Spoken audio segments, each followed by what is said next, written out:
Japanese people know how to play music. Dude, Yeah, they know how to get to you. Mm-hmm. I gotta say, after watching those 2 episodes, Naruto has the worst superhero identity capability. I mean, 4 episodes in, he barely kept his identity from the cops. Oh yeah, no, like he's just terrible at that. Oh crap. Let me. Hi everyone, we're live. Oh yeah. Hey. Right on. Greetings. Ironcaster, you really got to get a theme song so we know that we're live and not just randomly talking about ourselves.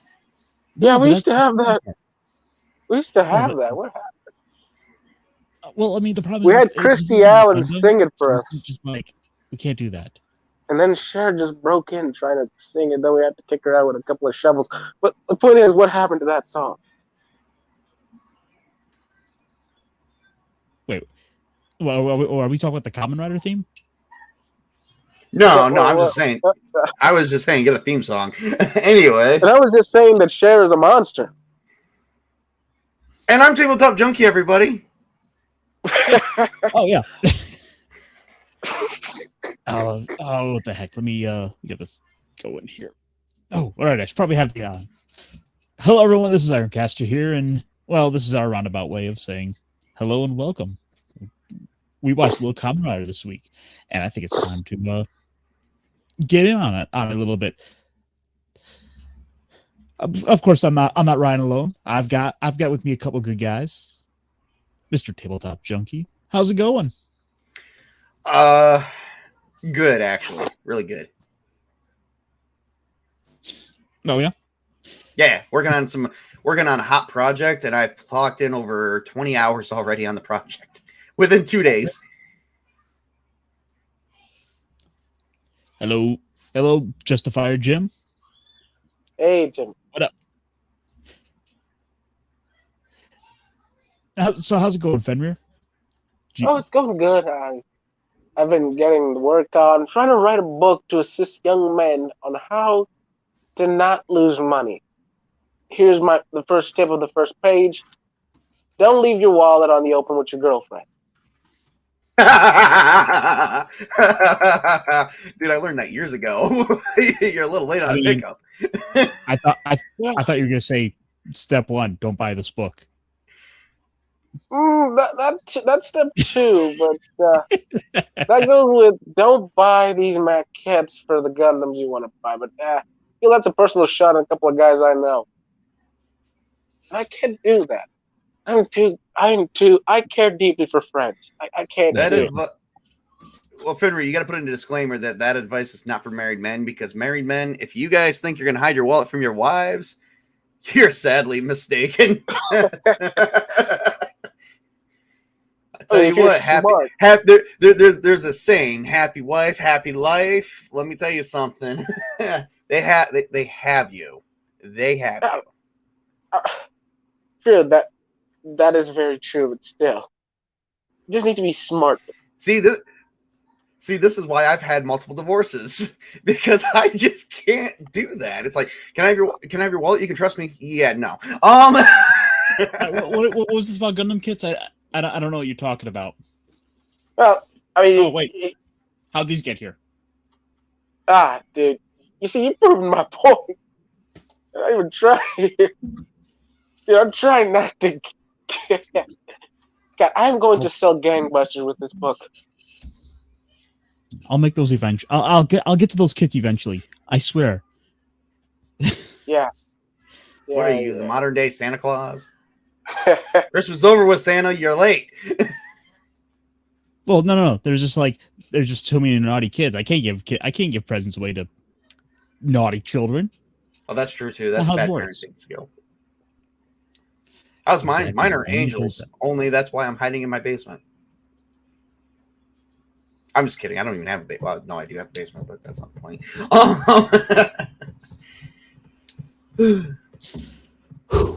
So I'm just saying, men are better. Men tend to be happier when they're single.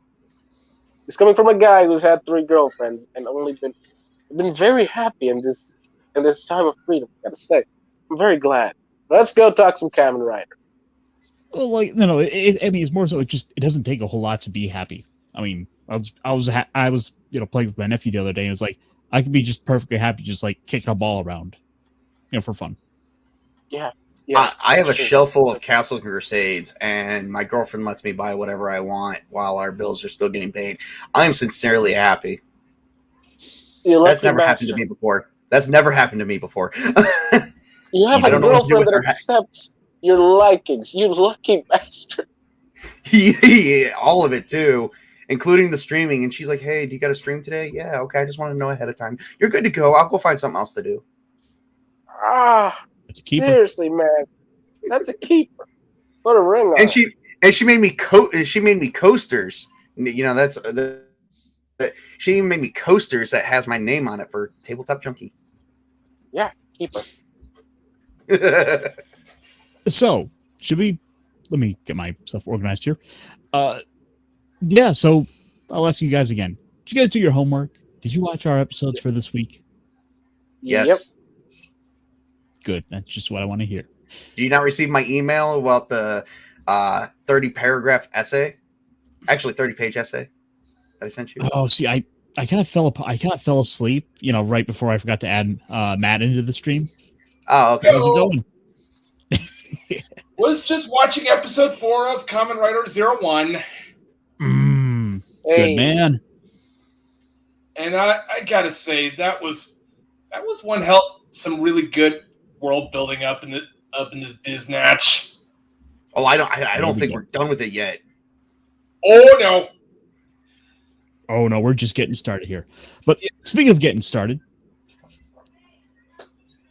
should we actually get into this then? Yeah, let's do this. We are, of course, starting with episode 3, entitled "That Man is a Sushi Chef." Yeah, that was such a good episode, really. Yeah, I guess we well, I mean, rather than try to do just like a scene by scene breakdown, we'll just kind of jump around a little bit and kind of go over a little bit of the basics of it here.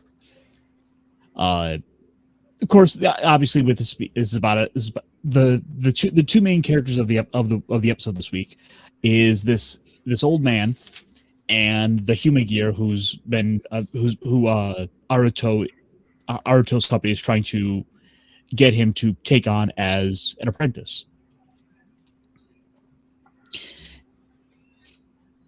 And I gotta say, I think the old man was probably my favorite character of this episode. True that. Actually, I gotta say this episode had a lot of opening up with the main character, because if you continue, you will see that. Yeah, you'll see what I'm talking about. Yeah, the old man is a spirited one, but you can kind of understand his points, yet at the same time not truly see it deeply. Still good. Yeah. Also, this episode has something to prove. Fish. He kind of looks like a blobfish, and it feels very appropriate for like a sushi chef. You're right. Like, this is a man who I feel like is gonna like. He's gonna make you wait. He's gonna make you like sign up like 3 months in advance just to get into his little tiny corner restaurant.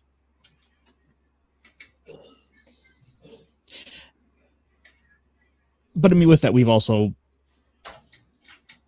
we also got this episode a little bit more with was it Issa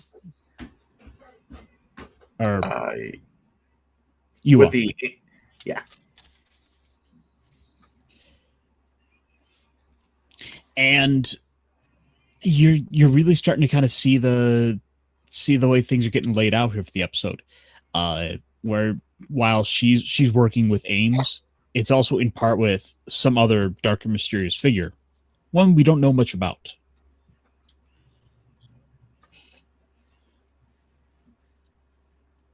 At least not yet. Yes, for now.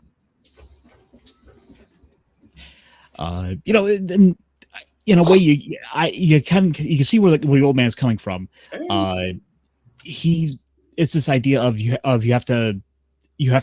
can't just have a machine just making sushi. You have to put more meaning into it. You have to have the heart in it. Mm-hmm. You're right. Like, that's basically why I can understand people's grievances against AI art. Yeah, and actually, that's a really good comparison for today. Even though, I mean, I'm not entirely for or against AI art. I mean, it's more a tool than anything else. Like, I thought up some pretty cool concepts of how my imaginary heavy metal mecha anime would go down. Mecha designs would go down.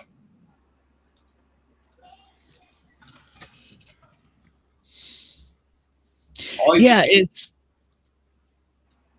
I mean, it is oddly applicable these days. I mean, then again, you also have with this show the elements of manufacturing, the automation of jobs, taking them away. That is one of these big underlining kind of things going on with the show. Mm-hmm. And the one it's kind of clever the way they kind of work things in here, where at first glance, for example, she plays it off like she's showing the sushi chef how she wants to have her food done, only to be dropping in a little malware. Sneaky. Talk about Karen move. Right? But it's like, in a way, I like her. She is very sneaky. She is someone that you need to watch, because you don't quite know what she's got planned. No.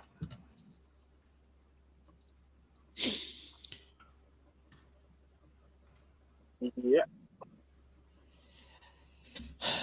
Of course, kind of one of the weaker things is sort of at this point in the show, we've got our enemies of the week just kind of there, but you don't really get enough sense of what they're going on about.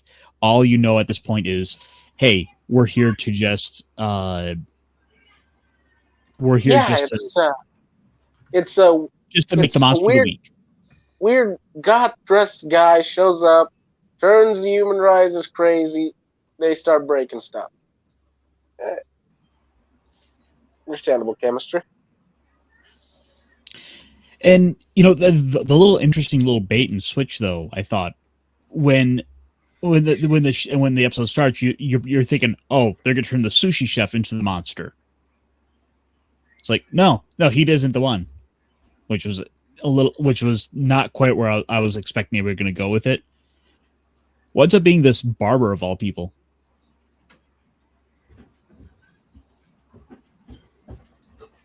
Yeah. What's up, Gutsy?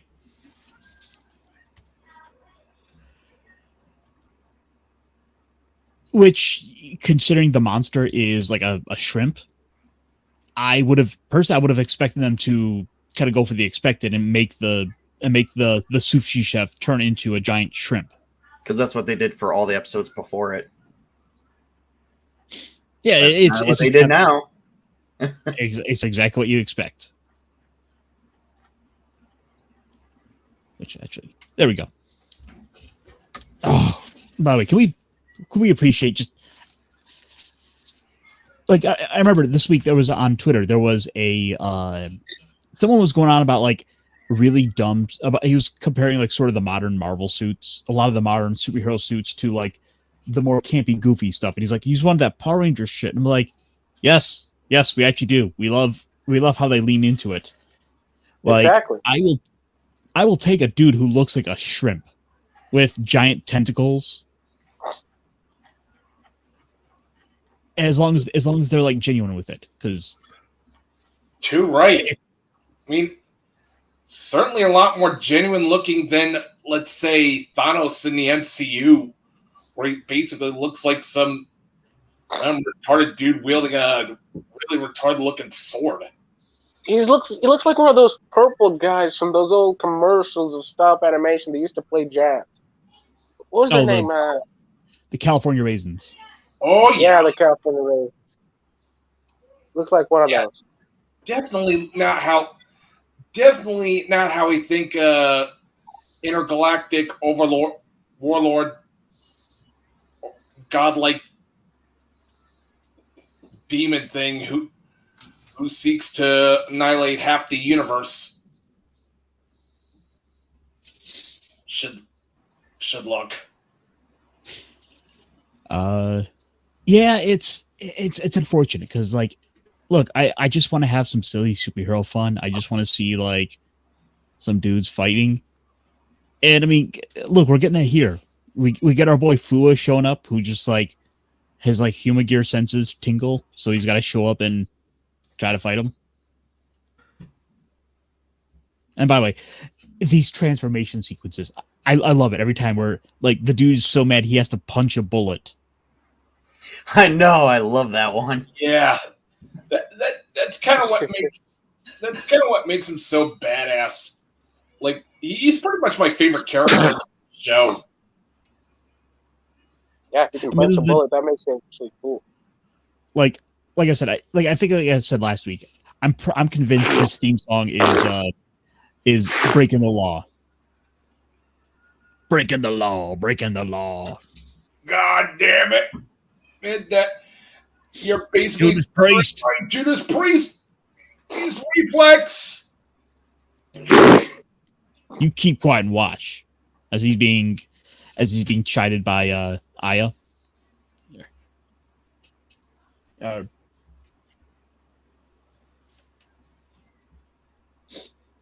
With Yua. Like, you're supposed to wait for my clearance. It's my job to give you the responsibility. You're not even supposed to open that. And he's just like, I will break your clearance, as he rips his tape deck, his cassette deck open to transform. I'm surprised that he has not torn off his fingernails doing that. I'm just saying. I'm convinced that's going to be coming down the line here. By the way, apologies, guys, if you heard any background noise. These things happen. I don't know what you're talking about. It's raining outside my place, so might be my fault. I've got 5 kids in my house, so let's get over it. Mm-hmm. Yeah. Well, like I said, I got to at least like address it, I feel like. But yeah, so our boy Aruto shows up, and well, it's his show. The time to get this party started, he does his little transformation, and he's got to jump in. He's got to take part in this dance. He's got to do his fighting. You know, the fighting at first is it's pretty standard affair. I'm happy with it. Yeah, I mean, it's something I can't quite. It's tough to get screenshots of this stuff sometimes. Oh yeah, because they're actually quick and it's not long drawn out. Where you see them do this flip and go, oh, so you know, next frame. It's like, okay, this is ridiculous.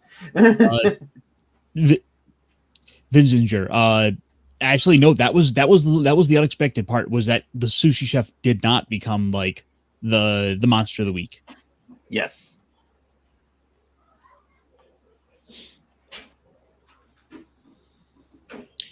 You're just a lackey.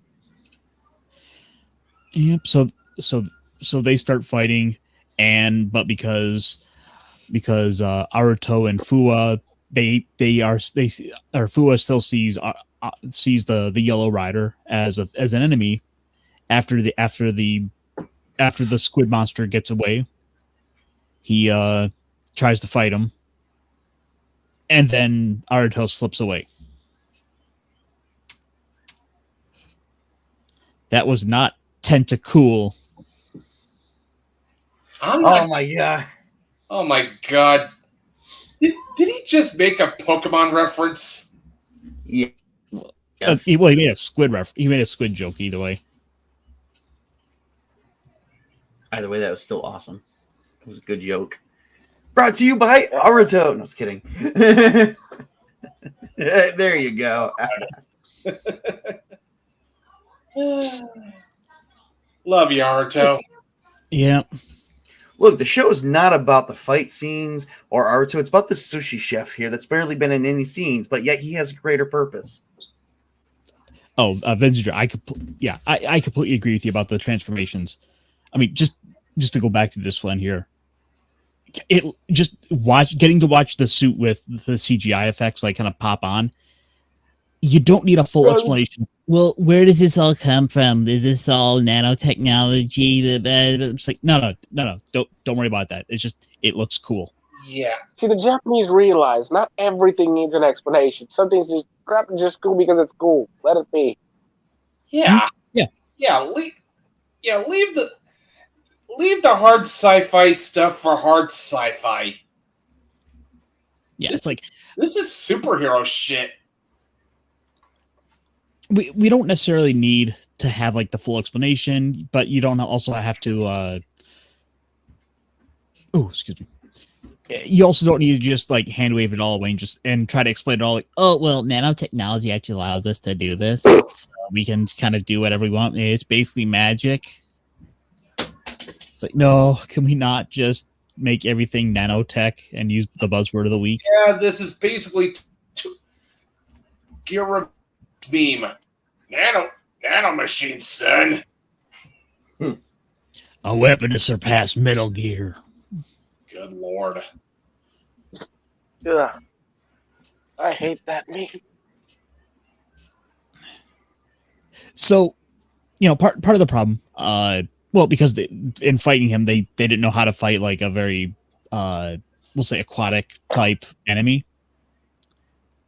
So, of course, Aruto's ill-equipped for it, and well, East will give us our solution this time around. So, of course, she gets to go plug herself in the Matrix, and we go ahead and get ourselves a new progress key. Progress. Would it be stupid of me to say that this is much cooler than the Matrix? They definitely did it better. Oh, way better. Thank you.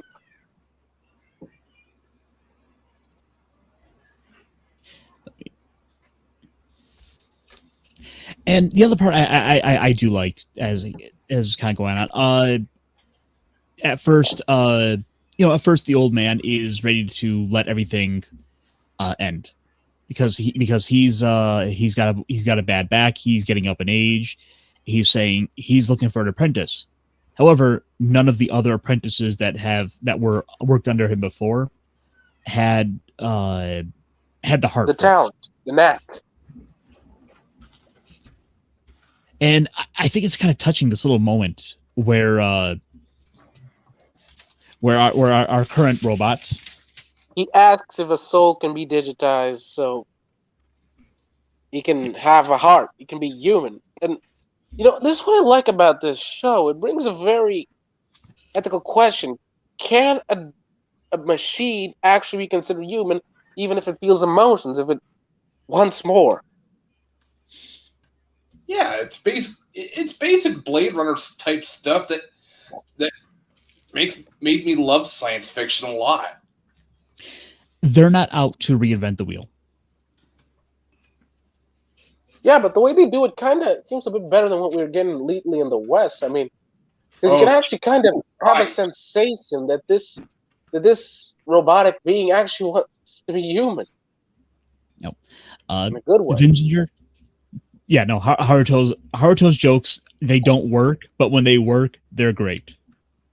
Yeah, it's like that thing. These jokes are so exaggerated, they only make sense in an animated point, but it still works in live action because they kind of hit. And Kamen Nerd, that's exactly why I want to do this show. I don't want to sit here and just make the 5th or 6th live stream in someone's feed to talk about the Marvel show of the week that everyone else is going to be talking about how, it's now suddenly the worst one around. Yeah, not to mention, I'm really, really, really, really, really tired of the MCU at this point. Yeah, and that's kind of the point. I'm like, I don't want to sit here and just hate watch things. I mean, don't get me wrong. Honestly, if there's I just want the MCU to really, die. really bad to hate watch, I could see doing it. Like, Halo is fun to hate watch. That said, though, I think I'd much. yeah, I think I'm good at watching good things instead of hate watching bad shit. Like, no, thank you. I'd much rather take my time and watch some actually good shit like Neon Genesis Evangelion, Armor Trooper Voltoms, Gunbuster. Stir, my favorite. Oh, dude, I just finished up Gal Gaigar. Holy crap, is that good? Another like 90s big mech anime. Yeah, you end up being less of a you end up being less of a constantly angry curmudgeon. That if you yeah, and yeah, like I said, I that was kind of the point of doing all this. I wanted to find something that is a little out there that maybe people haven't watched. That maybe it's something that they can look to and see and say there is still good stuff out there. It's maybe not in the ponds I'm used to swimming in, but here we are. Yeah, and the Japanese definitely have the good shit on lockdown. Well, and not always, but most of the time. But the point though is with picking this series in particular, it's on Tubi.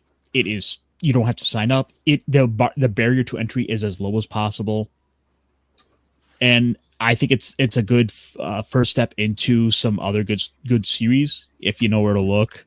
Yeah, especially said, there are Kamen Rider Black Sun, which is just so fucking awesome. There's like 25 different standalone Kamen Rider series. They're all fairly standalone. So if you don't like the theme of one of this year's season or next year's season, there's plenty of other ones you can go check out. It's all really just down to start with just which suit looks the coolest to me.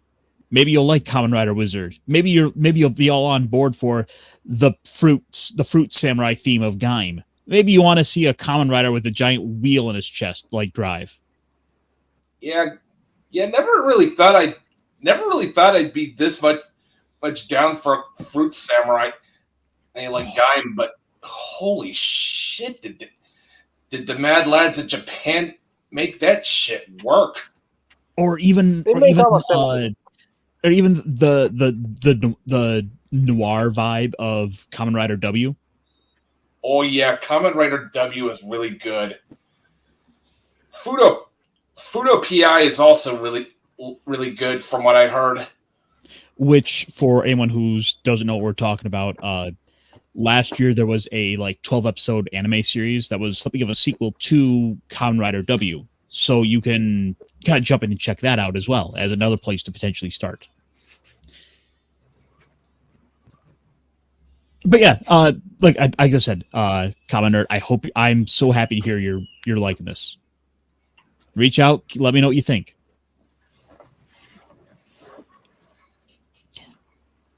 So with kind of a newfound hope, Aruto decides to try one more time. Let's go back. Let's go back to the old man to see if, having kind of learned about a little bit of his backstory, his past, how can we try and let's try one more time. See if we can figure out the secret to his technique.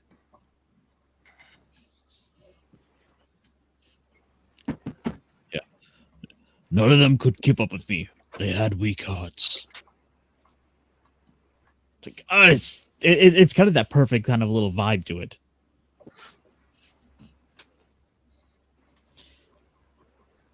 Like I say, he's got his little secret technique.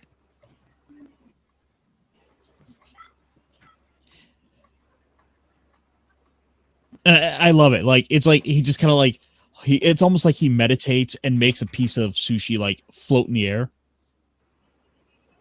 He's like a Jedi of sushi.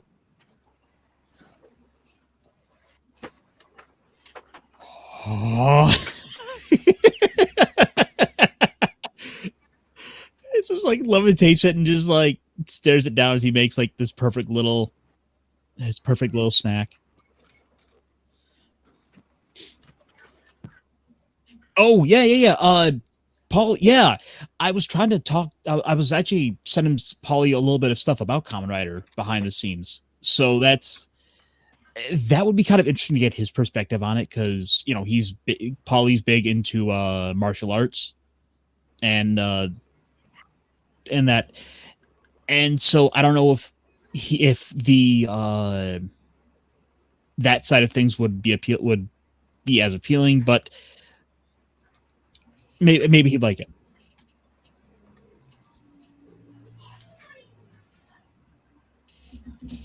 I don't know, what do you guys think? You guys know Latinos Land? Oh yes, we know each other. I don't. Can't say I have. You should meet him. He's a cool dude. Well, actually, he hopped on T-shirt stream last week. Tabletop. Was I there? I thought you were. But anyway, I might have been. I don't know. I can't even remember my days right now. Well, you know who does remember? YouTube. Hang on. I have not had a chance to mention the guy's name.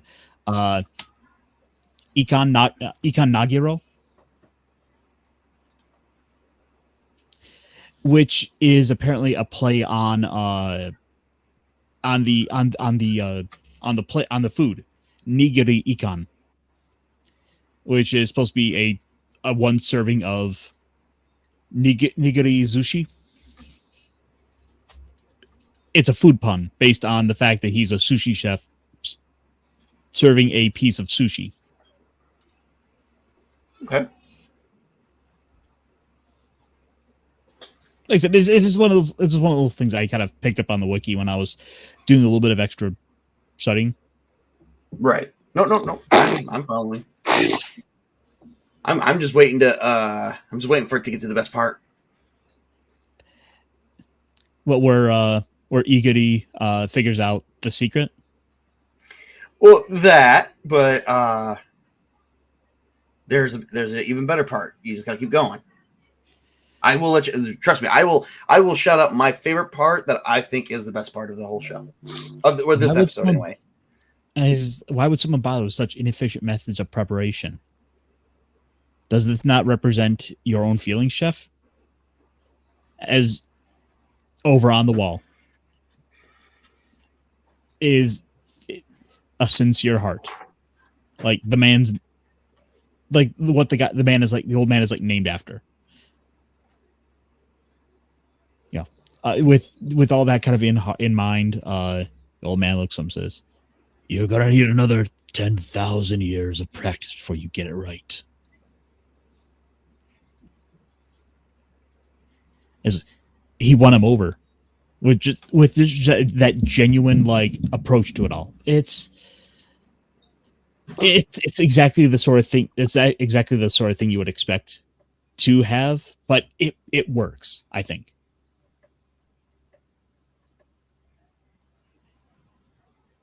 Yeah. Thoughts, guys? Oh yeah, this works too right. I especially love how the machine how Econ answered.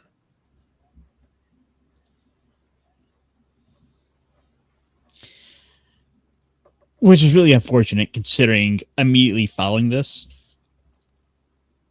Gene shows up. Goddamn son of a bitch. Haven't we fried this guy yet? Because no, apparently Gene's friend needs to make more friends. As apparently he can just release a whole city's worth of wires all across this part of the city, just so we can go and infect everyone, all of the human gears possible, and make a whole army of mooks. Mm-hmm.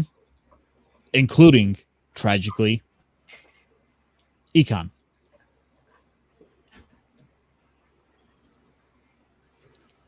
It's like just when we were just when we were kind of breaking this guy in, and they gotta go and ruin him. So, which is like that kind of bittersweet. Like after last week, it's like no. Once they've been turned, they have to be they're gone, and it's like, oh no. Can we save him? Maybe this episode we can show that we can do something about that.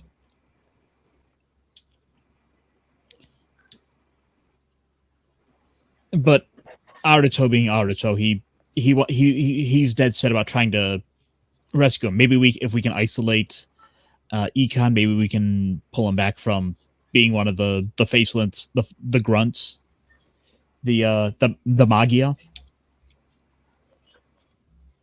But unfortunately, as the fighting goes on, they go out into the alley and they get out in the alley where there's kill all humans. And then we find, there's actually a lot of them. Yeah, that's a lot of mooks. Mm-hmm.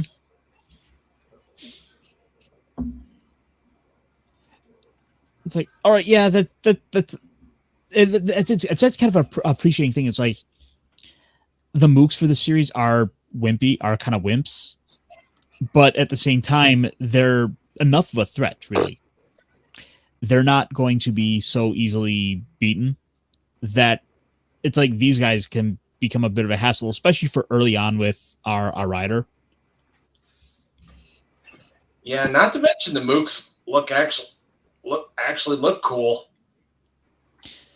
Well, in part, it's also that transformation sequence where they vomit wires and they look like a Five Nights at Freddy's monstrosity for about a good couple of seconds. Oh yeah.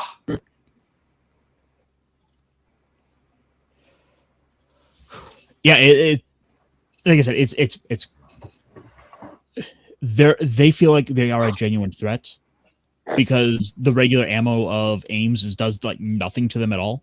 They have to rely on the special guns. And speaking of special guns, who should show up with her own now? Ms. Karen. Mm-hmm. Everyone's favorite. You don't like Yua?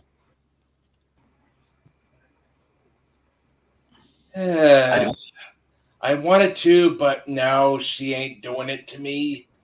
Doing it for me. Which is a shame because she looks pretty good.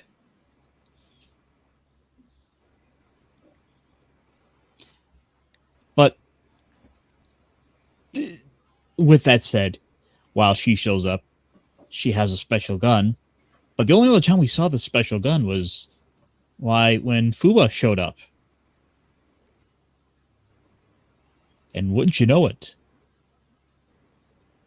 she's got to show off her own special key.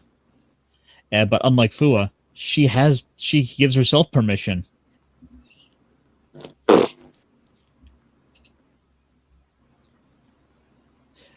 It's sometimes a little hard to get the good shot on the actual on our actual little progress key.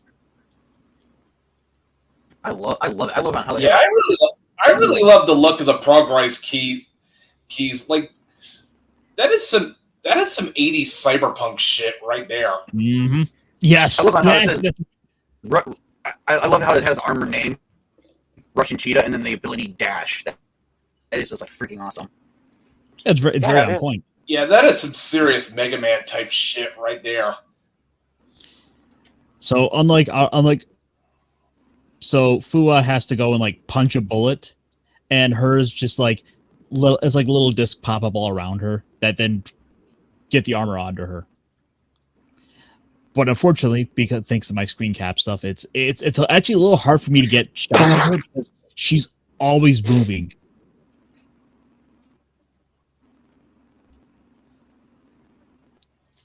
Let me see if I can. Give me 1 second. See if I can't pull up a actual picture of her in it.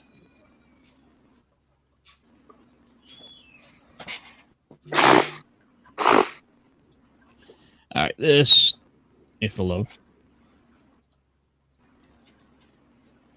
So this is kind of from like a card from, I think, one of the card games. Or we actually get a better still shot of her. So, suit I don't hate. It was also if I remember right, it's also one of the it's they don't do a whole lot of female writers, so her popping up as one was a little bit unexpected with the show.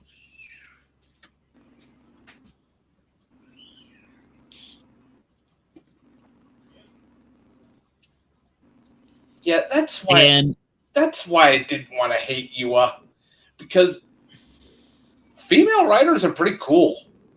Not gonna lie. I mean, the other thing, Yua is of the mindset that the human gears are just machines, are just tools that don't matter. They're irreplaceable. They don't matter between one another. We can just get another one to replace them. Yeah, apparently. No, they're not. No, they're not. Yeah, apparently she doesn't really get that the singularity is a thing. But that's what makes her different. But that's what makes Arturo different from anyone in AIMS right now, too. That just shows you the difference between Arturo Hayden and the two people in AIMS. One hates human gears because they can be used as weapons. The other one just looks at them as mere tools. But not one person treats them like a friend or actual person. But to Arturo, they're living. They may not be living, but to him, they are living. Is the audio sounding crackly? Junkie, I think. Yeah. I think it's broken or something.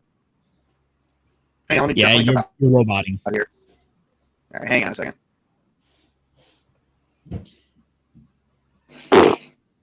So now that he's gone, let's talk some shit about him.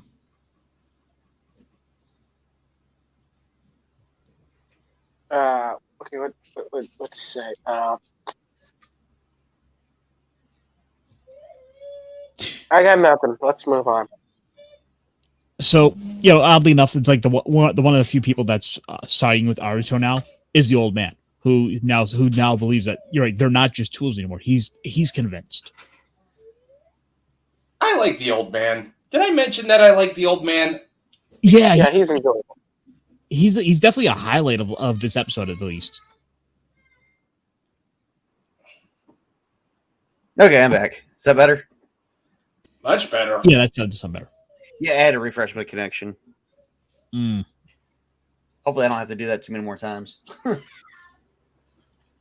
So Aruto goes and he got tied up by one of the tentacles. We get our sushi pun. And it's time to bust out. As it's very much like the Mr. Bean intro where he's like getting dropped down from heaven or from alien ship or whatever. And then but of course we gotta have a new animal for him. A freaking shark. With laser beams attached to its freaking head. Yeah, there we go. Damn it, you stole my shtick. Oh well. It was a good shtick. Oh, by the way, it's great because like you get to see all the when he puts in a different key, he gets put onto him, so the armor does look different now. Oh, jeez. So what we're looking at here, everyone, is a shark. Oh, okay, hey, he's back. Yeah. Like I said, it's just kind of household noises. You know how it is. As we get the all five of my kids are playing Fortnite, so yeah, I know.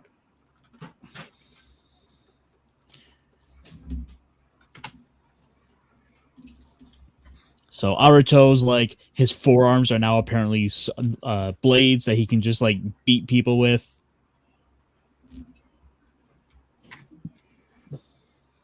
That is some Guyver shit right there. Oh, dude, look how great it is. And like we just kind of superimpose into one.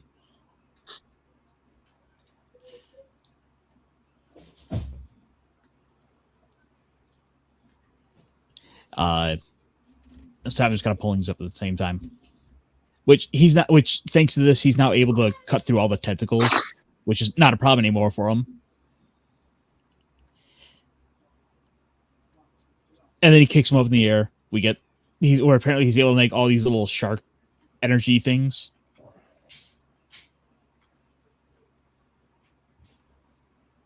And if we get boom, the day is saved. With a biting impact. Yeah. God, I love those announcers. Oh yeah, like I said, it's great. Like every single character is just do. But then the money shot.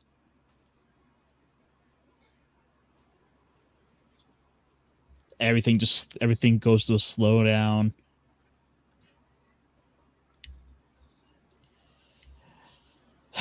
And Yua has her own as well.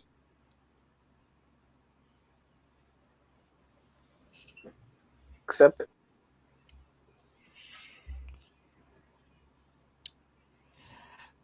We then get the moment where we get Fua on the scene, staring down with Yua. And she's like, well, look, I follow the rules.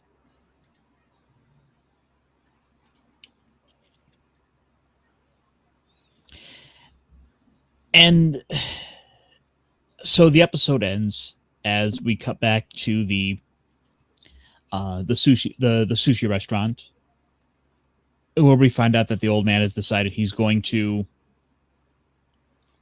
train him. That they basically downloaded his memory and gave him a new bot. That they'll go ahead and he's going to go ahead and go with the hidden intelligence contract for the for Nigiro.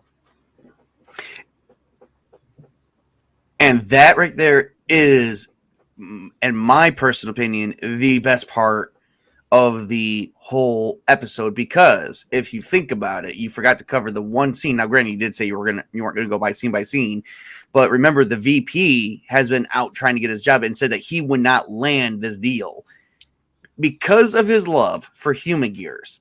And because he looks at them as regular people, and he made a compelling case because of how he felt about him, Arturo landed that deal. The VP wouldn't have been able to do it because the chef would have agreed that they're nobodies. So that just goes ahead and sticks it in his craw. And that is the best part. Take that, Mo Howard. What? Unfortunately, though, like a lot of the memories in that Negan Iken had are gone, so he's got to retrain him all over again, which is the unfortunate part. Yeah, start from scratch. So as he reckons now, it'll be a chance to make sure he knows what to do.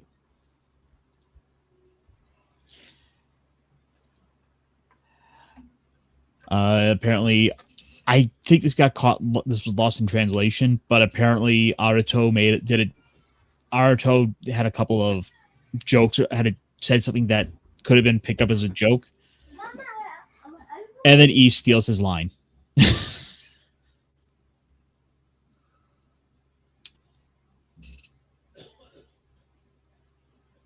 You don't explain the joke. You don't have to intimidate the whole delivery.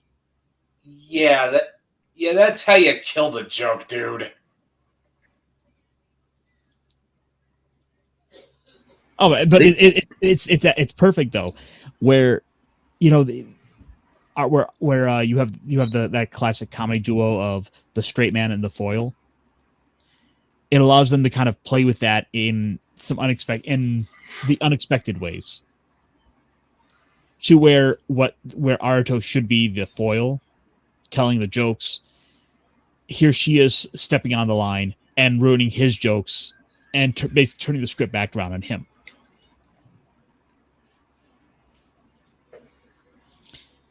You know, speaking though of flipping the script, we have Yua who is, as we were saying earlier, working for some strange, mysterious figure.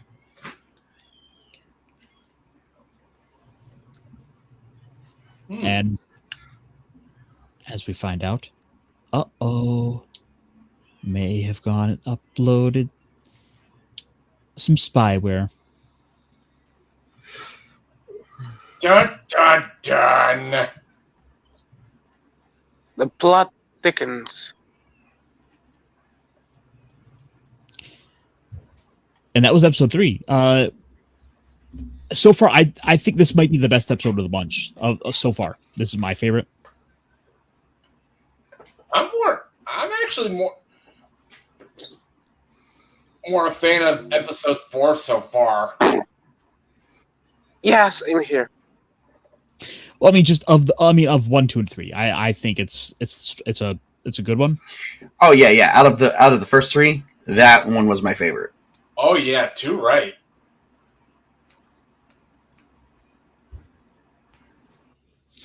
The sushi chef is such a great idea of kind of playing on the ideas of, what does it mean to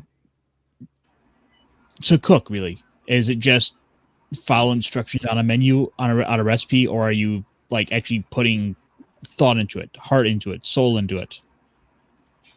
It's a matter of soul.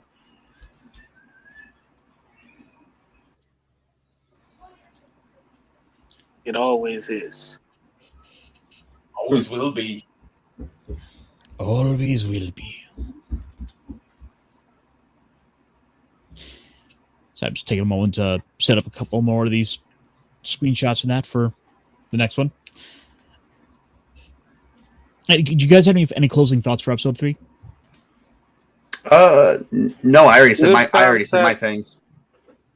Other than it's giving me a major hankering for sushi, nah. I said everything's said and done. Yeah.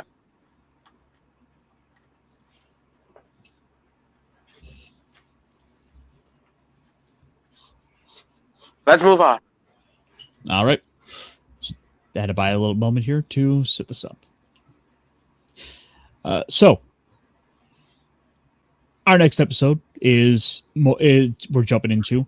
We have Aruto off on a little field trip with East to do a little bit of spying on another one of the Humagears because it is part of the business, and he hopes that they can potentially catch Metsuburin. Oh, I'm terrible with the name.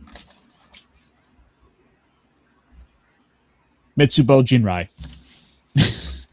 Trust, I'll get this eventually. That's a mouthful. Yeah, geez, it's like, granted, we're talking into another language here. It's a little hard to pronounce sometimes. It's easy to get tongue tied. I'll be right back. Gotta get something to drink. So our observed Humagear for the week is Anna, who is a tour guide. And as it's kind of going where she gives a little bit of a tour guide of the area where she's explaining a little bit of the history of the area, including Daybreak City. The incident from 12 years ago comes up, where we get to find out a little bit more about what was going on there, how it was a autonomous zone put together to test out the Humagears. So the government plus like 12 companies all teamed up, worked on this.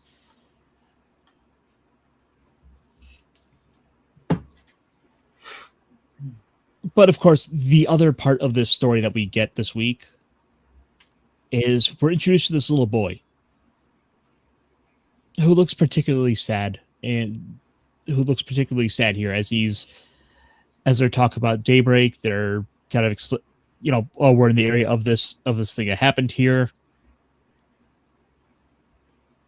And so we're getting a little bit of the backstory of what exactly happened, or what is it that people think did happen. So we find out something happened at a factory, but the public at large believe that it was caused by the owner of the factory, or the guy in charge of the manager of the factory manager, who, as it turns out, is this boy's father, which he gets picked on. And it's he's there, he's sad, and it's it's kind of what we're putting the pieces in place. We got to set this up.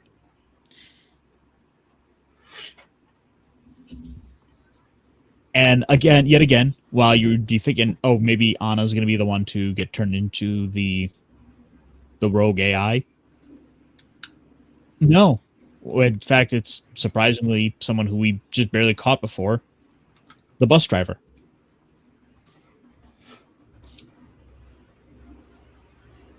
He has his freak out. He changes. And we get a Batman. Yeah. Batman.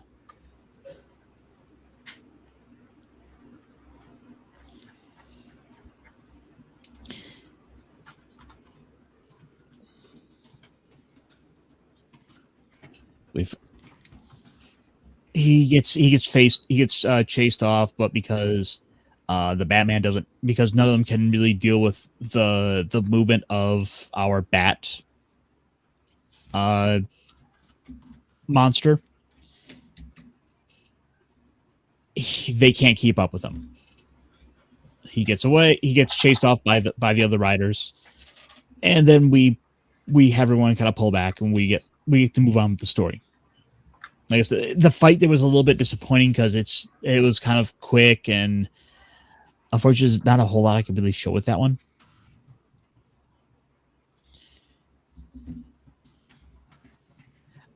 But one of the other interesting things that comes up in conversation here, we find out that apparently the Human Gears themselves, or the company, doesn't have any information about what happened with Daybreak City.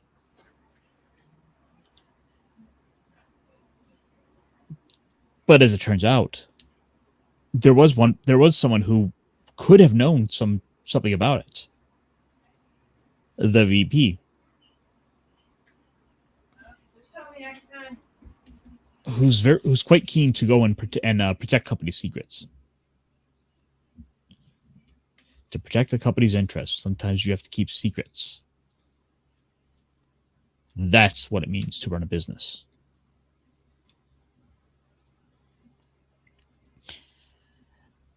And this is, I feel like the guy kind of really shines here with this.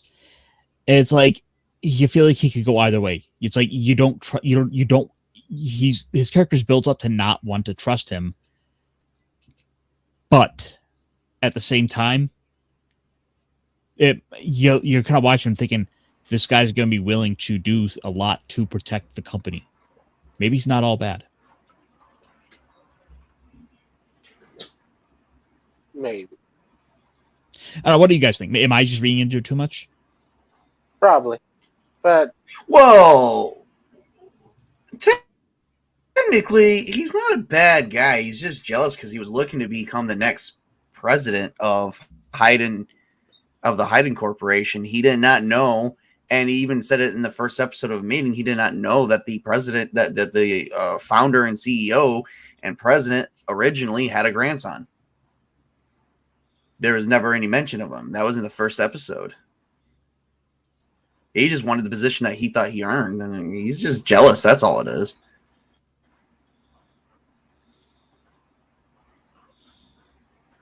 Yeah, and like I said, it's just I like his character. I think he brings a lot of comedic possibility to the show because he's not here to be like a physical opponent. No.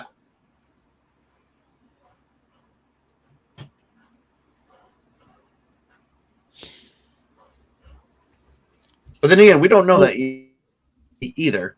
You know, this is only the 4th episode. This is true.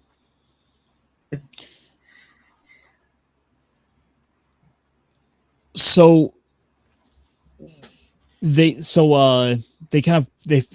separate. We get a couple of different little groups separately, kind of moving about.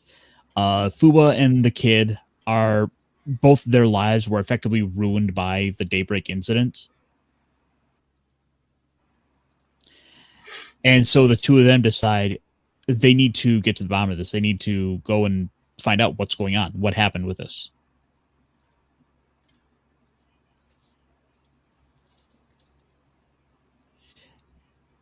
Surely we should be going to look into this. And then you have Aruto, who's very much in no more secrets. I'm going to be a guy to look out for everyone here. So both these groups, so Aruto with Anna and Ys kind of are separately going to Daybreak to look into what's going on, as is Fuwa and the kid here. Go. As I flip through my notes. Of course, Fuwa and Go make it there first, but they get stopped by your favorite hall monitor. Yeah, Miss Karen. Yeah, but eventually they kind of the two of them kind of wear her down. It's like, look, this is important. We need to know what happened. We need to know why. This boy's life has been haunted by this and what people have said about his father. Go thinks his father didn't do it. He needs to get to the bottom of this. He needs to find something out. And Fuwa just hates human gears, so any justification. To hurt them is good enough for him. Well, you win this argument, so here's your prize. You're going to get a new...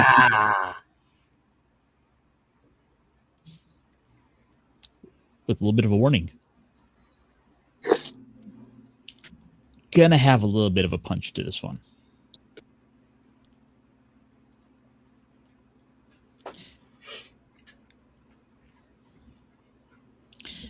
Unfortunately, though, this isn't long lasted. As they get down to the water and start setting up a little raft to head out, we wind up getting interrupted by a bunch of the rogue AI who are kind of wandering around. And it was at that point that Aruto and the gang also show up. Rather than wasting time, Aruto, at first, actually, it's a really good bit here where Fuwa is so dead set. It's like, you're the president of this company. You're obviously here to protect your name, protect your company's name, your family's name.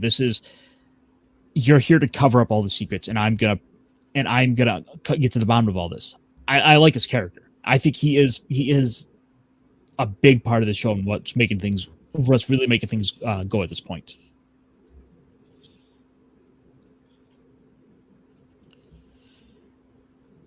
And to Aruto's credit, though, he's very much no, I am here to make things better.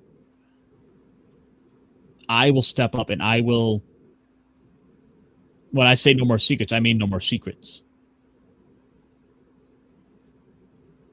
Here, I'll take care of them. You go and get to the bottom of this. I'll hold them off. When I say no more secrets, I mean it.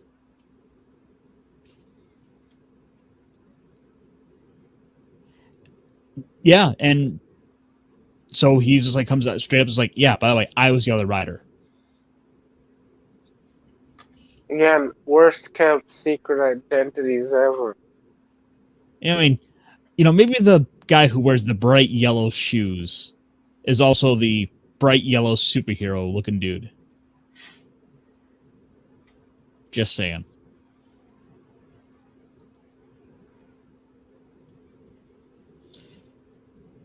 At that point, the bat shows back up. Fua goes in with the others, and so Aruto's left to go out to hold the fort down out here.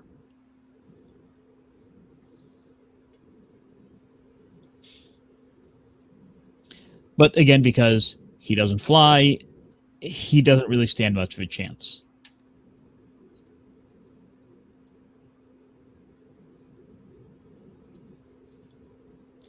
That is, of course, until he gets the new key.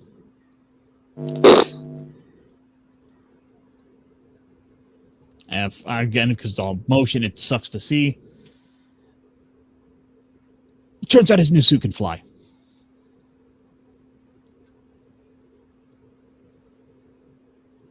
So it's very much that sort of kind of Iron Man-esque kind of flying around, minus some of the laser beams. It's like he flies and he fights in melee.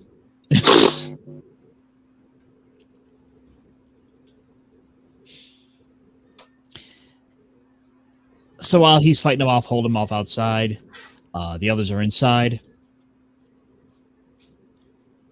And while they're kind of looking through the rubble and ruins of the building, as I'm trying to cut down screens, they're attacked by a bunch of additional AIs. So Fua has to go and be the hero here. As he's like telling the kid, like the kid's getting scared. He's like, no, this wasn't all worth it. I'm scared. I'm scared. And Fua's there, like, telling him, look, if you don't believe, if you're not willing to go forward and fight for this truth of your father, no one else will. You have to be the one to go forward. I think and this is where it like really comes back around for me. I like it here I like this little bit here. Guys? Oh yeah. That's Sorry, cool. didn't know you wanted us to comment. I was waiting until you're done. Oh yeah, no. Feel free to kind of butt in and say something. It's heartwarming. I mean, it feels a bit rushed, but heartwarming. Yes. But I like the fact it's an ape, and it has punchers, the fighting robots. Wrong theme song. 010101. Monkey Man. I like how just more than one character has more than one type of armor. Yeah, it's not all just we're waiting for like the one hero to show up and save the day. No. Feels like we need the Red Ranger. He's the only one with the battleizer. We need the Red Ranger. That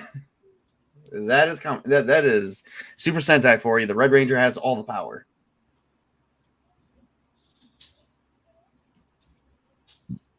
In this case, It's an actual team effort.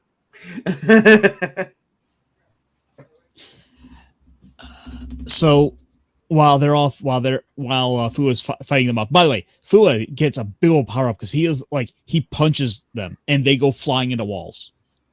Yeah. Maybe this monkey thing isn't such a bad idea. Fua returns the monkey.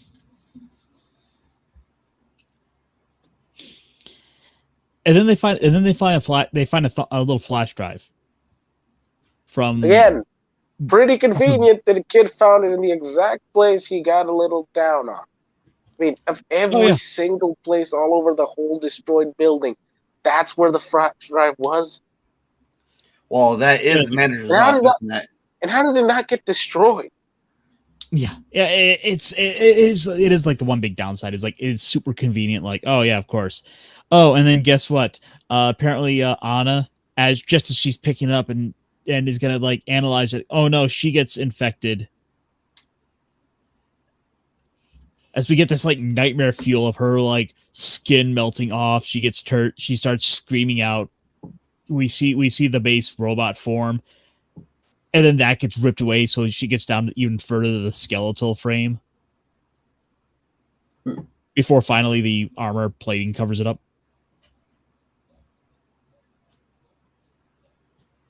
Like it was like, oh yeah, that's right. Nightmare fuel exists.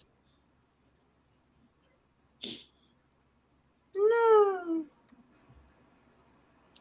But Anna, because she has such a big heart, she can fight through the program that we've never seen them do that before with.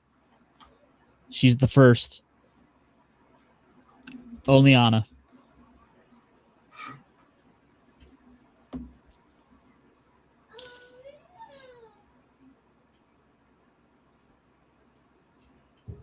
Where she's going to go and give us a little projection, explain, oh, what happened? Let's play back of that day. Yeah, it's not like she could attack. She's like, oh, here we go. It is kind of the weakest bit of it, I feel, is that we're just kind of getting into this immediately. Where we find out that, oh, the dad was able to go and shut down the factory and keep all the human gears inside. But just as he's about to shut it all down, oh no, the computers get hacked and we get a big suit man. We're able to get just this little bit of basically the terrorist video of Metsubojin. But it's okay. It's too late. We get to see his last moments as he saves the day. Yeah. Again, convenience. Tons of it. It's kind of some cool stuff, but I feel like it doesn't work for me as well. Like, I don't know, maybe it's just me, but I think it's just kind of the weakest little bit. It is because we were working up to seeing her get infected, but she was stopped by a pre-program that, but mind you, they're rewriting the entire program. But one of her former process that they, I guess, didn't explain that they couldn't rewrite or whatever, forced her to play that back in, and she couldn't really attack. It is kind of the weakest point. Mm-hmm.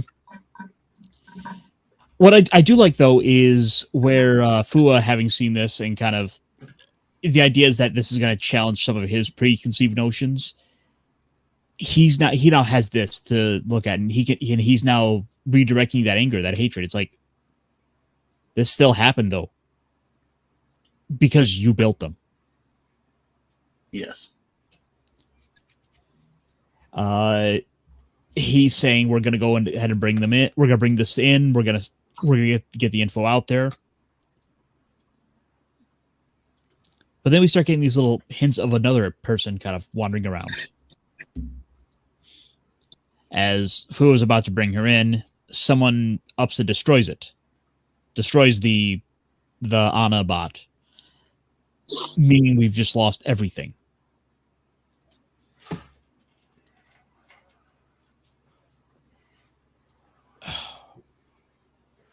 And it's that guy.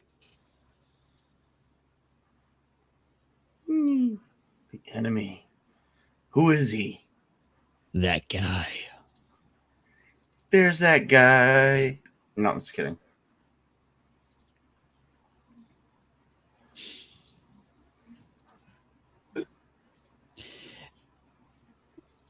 So with this new bit of information, they're able to go and basically give a update to all of the city to kind of clear the name of Go's father.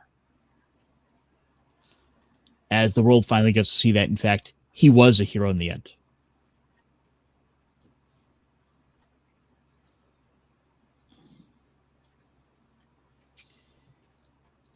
He's it's just it's moment where he we get that little closure on this kid's story, and I think it's neat. It's we're kind of wrapping it back up. We're showing Arts as this hero who's gonna help save people. Yeah, his life gets better. That's where it's at.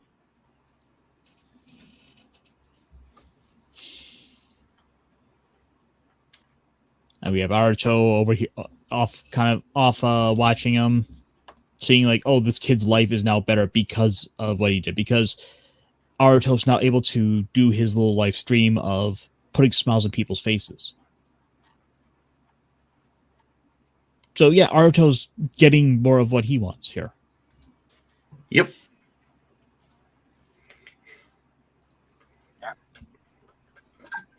Yeah. Looks like you weren't lying about no more cover-ups, he says.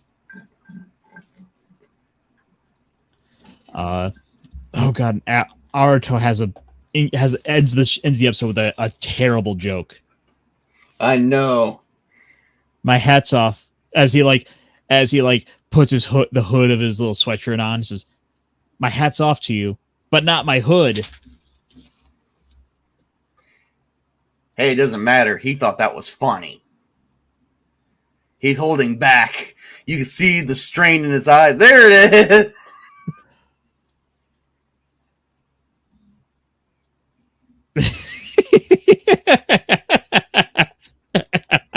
That is a forced frown right there. You're like, oh my god, I can't stop laughing. It was so funny.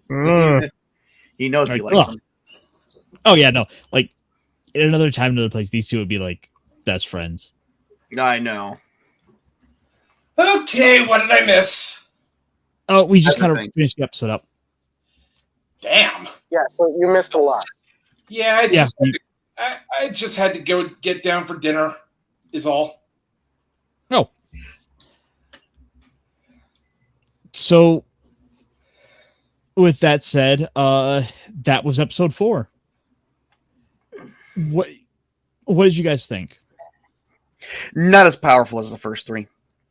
No, but it's good. But it's good that they uncovered a bit of the backstory of that. Yeah, and I feel this is better, more action-packed, more emotion-packed. I mean, a lot of inconsistencies, and I can't believe that bad guy literally just showed right now to get rid of Anna when he could have gotten rid of the ship years ago. This episode didn't make much sense if you think about it. Yeah, and it's still pretty good world building. If I recall. Yeah. I mean, look.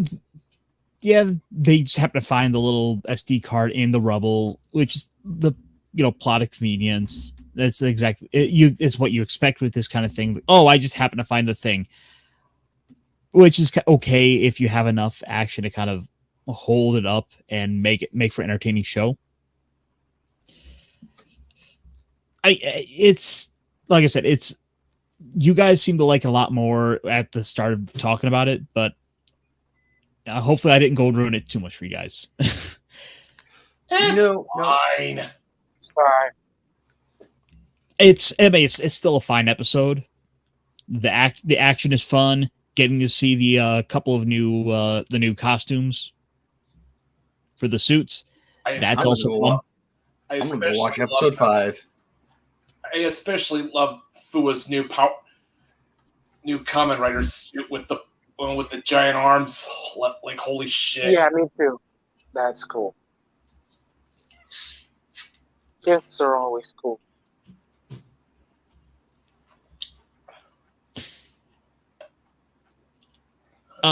So yeah, ultimately kind of some final thoughts. I think the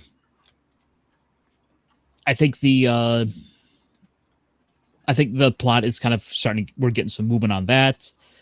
We're actually getting to see those our 2 villains actually around and actually doing something. The momentum is still up. Mm-hmm. Yeah, no, it is still early enough in the show. We need that a show needs to be able to keep going and be entertaining enough. Sometimes you just have to kind of get the feel of it at first. But considering that this franchise has been going they just start fresh year over year. they have a better track record than I would say most. Oh yeah. I say it's still worth it. I'm still on board. I'm still loving it. Yep, me too. Same here. Benner? Yeah, I'm good. All right. So that was episode 2. Or that was episodes 3 and 4. We'll be back again.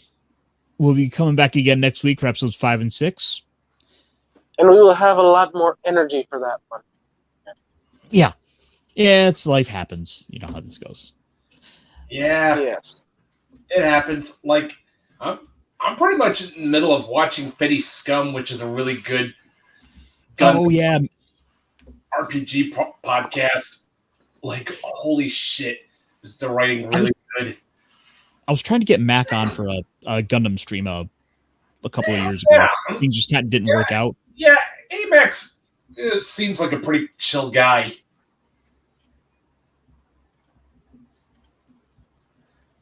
Yeah. Too bad he follows some rather questionable people, but hey, I'm not gonna harp on that too much. Yeah. Look, he's like the world's largest Garma fan. You cut him a little slack. Yeah. Okay. I think I can cut him a little slack because Garma's best zombie next to Minerva. Yes. Dozel. Dozel's up there too. Oh, dude, he's the man's man. But anyway, that's getting in. It's going down the Gundam path. You know, it's fun. It's all fun. You guys ready to roll out of here? Yep. Yeah. All right. Yep. Vince, you're just kind of catching us at the end. Yeah, kind of late there, buddy. Look, I'm happy to see you show up, but I think it's time to get going. I think we're gonna go fuel the bikes up. Till next time, guys. Later, bitch. Peace.